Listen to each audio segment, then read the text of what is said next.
Hallelujah. Tinitingnan ko lang po yung mga mukha ninyo. Kung sino po, ganyan talagang pastor. Tinitingnan niya ang kanyang mga tupa kung sino ang wala. Praise God.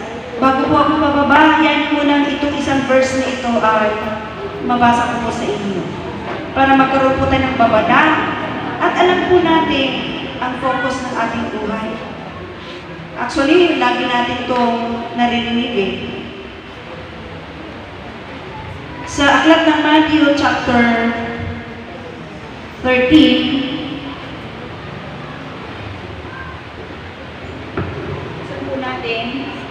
ang Matthew 13, praise the Lord. Ito po ay, alam naman po natin na ito po ay patungkol sa talinghaga. At ang talinghaga po ay mga kwentong may itinuturong katotohanan, spiritual. Mga kwento, di ba mahilig si Jesus dyan sa mga talinghaga? Ang ibig sabihin ng talinghaga, ito po yung mga kwento na merong mga itinuturong katotohanan sa buhay. Amen? Yan po yun ang ibig sabihin ng talinghaga. Okay? At ito po, specifically itong verse, ito po ay patungkol po sa mga hasik. Ang talinghaga tungkol sa mga hasik. So, ang i-focus ko po na verse, ayun po yung verse 7. Ang iba ay nahulog sa mga tinikan. Lumaki ang mga tinik at sinakal ang mga iyon. Okay? Alam po natin ang kwento sa 13 na nagsasalita po at nagwiwika ang Panginoon patungkol po sa talinghaga ng mga hasik. Meron pong nahulog sa daan, sa tabi ng daan. Amen po ba? Hello? At unawain po natin maigi na ito pong mga binhi na nahulog sa daan, ito po yung mga babae at lalaki na nahasikan, na nakikinig.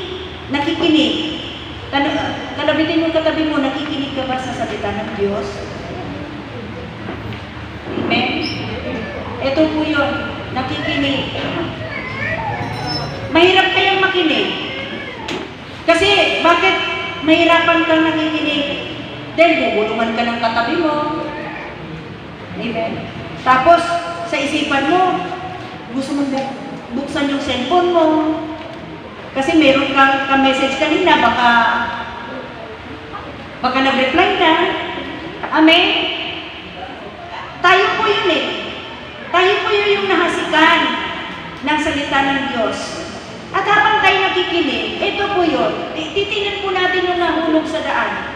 Yung nahulog sa daan, yun po yung nakikinig ng salita ng Diyos, pero hindi niya inuunawa. Hindi niya naunawaan. Bakit? Habang nakaupo nakikinig,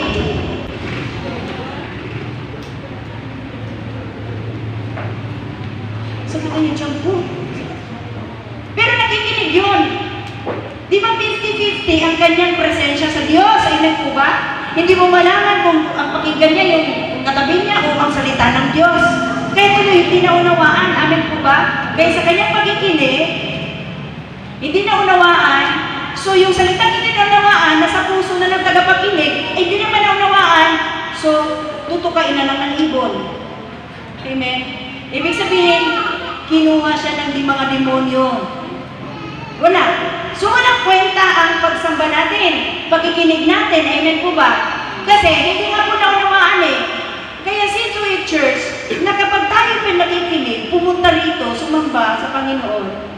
Amen? Kasi gusto natin meron tayong maramdaman. Amen po ba? Gusto natin, di ba, maggulo sa tahanan, maggulo sa barangay, sa bayan, sa school, maggulo, ang daming problema. Tapos pupunta ka rito sa Panginoon dahil alam mo may kapayapaan dito. Amen po ba? Tutulungan ka ng Diyos. Kaya lang, ang laban po, paano ka makapakinig ng tama? May bumubulong, may sumasagi sa isip, mentally, physically present, but mentally absent. absent, ganyan po ba? Yung iba na antok, yung iba natutulog. Oh, sayang po no? Kaya yung tuloy, yung salita na nasa puso, hindi nagawaan, kinuha na lang ng demonyo. Amen? Tapos naman, yung nakikinig naman na yung pong binhi na nalaglag po sa kabatuhan, sa kabatuhan po, kaunti lang po ang lupa. Amen? So yung binhi na nalaglag, syempre, sisibol ka agad yun. Amen? Kasi mababaw lang ang lupa. Kaya lang, hindi nagkaugat ng malalim. Amen po ba? Hindi. Ang Kristiyano hindi po rooted in Christ. Wala po, malabo po yun. Amen? Pagdating daw po sa mga pag-uusig, mga kapigatian, wala na. Sumuko na, hindi na tumuloy. Kaya tuloy ang pagsamba, ang pagiging Kristiyano, puro intro.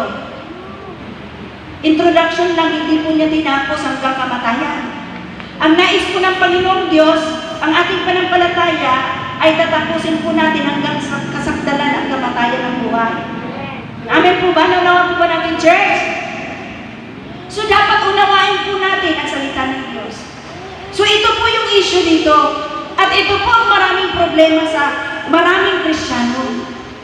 Kasi pinapaliwanag po ito ni Jesus Christ. Okay? Ito po tayo, maraming Kristiyano, ang iba ay nahulog sa mga tinikan. Lumaki ang mga tinik at sinakal ang mga iyon. At yan po ay pinahayag ni Jesus Christ. Kanya po yung pinaliwanag sa verse 22. Ang sabi po rito, ang naghahasik na sa mga tinikan ay iyong nakikinig ng salita. Tayo po yun.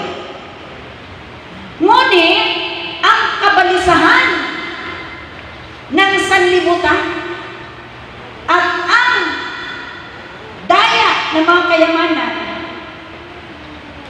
ay sumasakal sa salita at iyon ay nagiging walang bunga. Ano na po ito? Malalim, medyo on the way na po ito sa pagkalalim sa Panginoon. Kaya lang, sa kanyang pakikinig ng salita ng Diyos, nagiging nabalisa siya. Nag-alala, nabahala, natakot, nangamba. Yan po yung naghahari sa kanyang buhay, sa kanyang puso, sa kanyang pagkatao. Mula-mulang mong talampakan, umaga't gabi, hapon. Kristiyano yan manampalataya yan, sumasamba na yan. Pero sinako po siya ng kabalisahan. Okay? That's number 1. At number 2, doon po sa daya ng kayamanan. Kaya maraming Kristiyano, imbis na naglilingkod na sa Panginoon, lumalalim na sa Panginoon, kaya lang dumating ang panahon na dumapo sa kanya yung kabalisahan ng buhay. Kabalisahan sa sanlibutan Ano yung kabalisahan sa sanlibutan? Yung pangailangan niya, kakainin niya, darating niya, bisyo ng anak. Hello? Yung paano po magiging ang anak niya, magiging ganito, ma-maintain ang grades. Amen po ba? Di po masama yung lahat. Amen po ba? Amen. Pero kung nababalisa ka ng patungkol, nakafocus na lang po ang iyong buhay dyan, paano mo bubuhay ang pamilya mo, paano uunlad ang negosyo mo, paano ka magtagumpay, paano matupad ang pangarap mo, paano ka magtapos sa pag-aaral. Lahat po yan, wala po masama. Kailangan po natin yan sa buhay. Pero, kapag ikaw po ay nasakop na po ng kabalisan, nakafocus ka na lang po doon patungkol sa mga bagay na sa sanlibutan, yung salita, yung nalaman mo, yung nasa yun na. Hello? Naranasan mo na ang mga iman at pagpapala, naranasan mo ang kapayapaan, naranasan mo na ang kabutihan ng Diyos, ngunit dinapuan ka ng kabalisahan na nabaling yung iyong atensyon doon po sa mga bagay na sanlibutan. Pag-intindi sa pangangailangan ng pamilya, wala pong masama riyan. Amen? Paano tayo magtapos sa pag-aaral, magtagumpay sa ating mga pangailangan sa pang-araw Ang masama po, kung sakupin ka na ng kabalisahan, nawawalan po na tayo ng panampalataya, yan po yung revelation kagabi sa buhay ni Brother Liz. No? Na sabi ni Jesus Christ, kung kayo mabalisa, sa inyong kakanin mga darangkin sapagkat ang mga bagay na ito ang kinahumalingan, pinag-aalala ng mga taong, mga Gentiles, mga taong wala pa sa Diyos. Amen po ba? Nanaw po ba natin? And worrying is a sin. Pag sinabi ni Jesus Christ, huwag kang mabalisa, gawin mo. Gawin natin. Huwag tayong mabalisa. Sinabi niya eh. Amen. Bakit tayo mababalisa sa ating mga pangailangan, kailanganin, mga pangarap natin, yung future natin, yung, amen, lahat ng bagay para sa atin, para tayo. Bakit tayo mababalisa? Bakit tayo ba ang lumikha ng sarili natin? Hello? Tayo po ba ang lumalang sa sarili natin?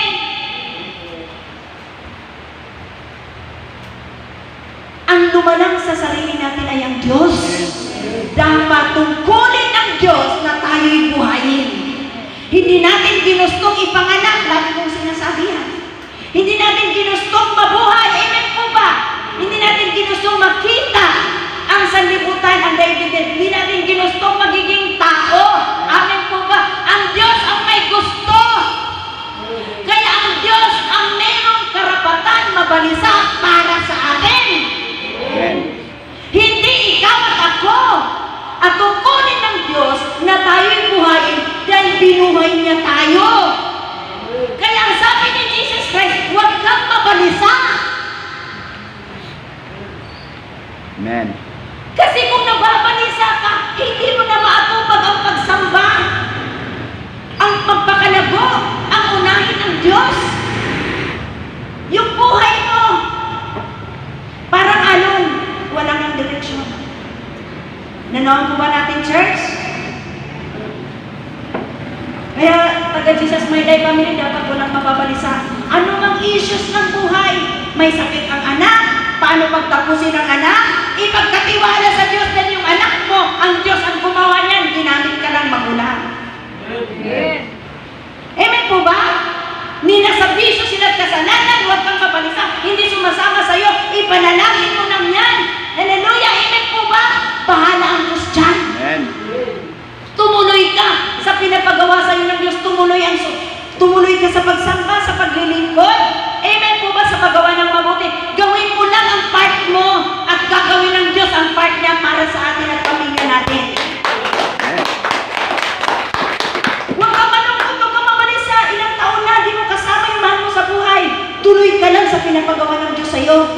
Makikita mo, pagtotoo ang puso mo sa Diyos, inuna mo siya, makikita mo, Sunday, sunod-sunod po yung uupo ang pamilya mo. Amen. Ang mga mahal mo sa buhay. Amin po ba, nanawan po ba natin? Tuloy lang, wala tayong dapat tinitingnan na pangit. Amin po ba? Itutuloy ko po ito sa next Sunday. Palagpakan po natin si Lord sa Lord.